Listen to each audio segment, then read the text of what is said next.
অনেক দিন ধরেই আমার একটু শুটকি মাছ খেতে মন করছিল। তো বাজারে তো অনেক রকমেরই শুটকি পাওয়া যায়, কিন্তু সেখানে আমার মোরলা শুটকিটা খেতে মন করেছিল। তো সেই জন্য আমি আনিয়ে নিয়েছিলাম এই মোরলা শুটকি।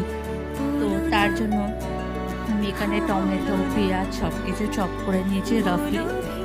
আর অনেকে শুটকি মাছ অনেক রকম রেসিপি করেই খায়, কিন্তু আমার শুটকি মাছটা এরকম পেঁয়াজ টমেটো দিয়ে একটু মানে কালচে কালারের লাল হবে, আর এরকম খেতে আমার খুবই ভালো লাগে। আর যখনই এরকমটা মনে পড়ে তখন মুখে সত্যি জল চলে আসে, এতটাই ভালো লাগে এরকম খেতে। সেই জন্য আজকে আমি করে নিলাম মোরলা শুটকি মাছ। আর এই রেসিপিটা, হ্যাঁ, অনেকের অনেক রকমেরই ভালো লাগে।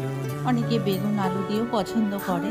তো আরও অনেকে অনেক রকম হয়তো রেসিপি বানায়, কিন্তু আমরা ছোট থেকে এরকম খেয়ে এসেছি, বেগুন আলু দিয়েও খেয়ে এসেছি। বাট এটা একটা আলাদাই স্বাদ লাগে, খুব ভালো লাগে খেতে। এটা হলে আর এটার সাথে আর কিচ্ছু লাগে না। তো তোমরাও রেসিপিটা দেখো, অনেকের ভালো লাগতে পারে, অনেকের হয়তো এরকম ভালো নাও লাগতে পারে। প্রথমে আমি শুটকি মাছটাকে ভালো করে ধুয়ে নিয়েছিলাম, তারপরে সেটাকে কিছুক্ষণের জন্য একটু জলে ভিজিয়ে দিয়েছিলাম।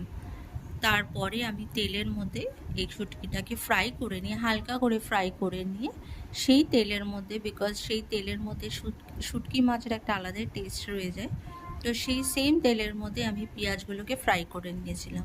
আর যখন পেঁয়াজটার কালার চেঞ্জ হয়ে এসেছিলো তখনই আমি দিয়ে দিয়েছিলাম জিরে, ধনে, গুঁড়ো লঙ্কা আর নুন। সেটা দিয়ে আবার একটু ভালো করে ফ্রাই করে নিয়ে, যাতে জিরে ধনেটাও একটু ভালো করে ফ্রাই হয়ে যাক, তারপরে দিয়ে দিয়েছিলাম টমেটো।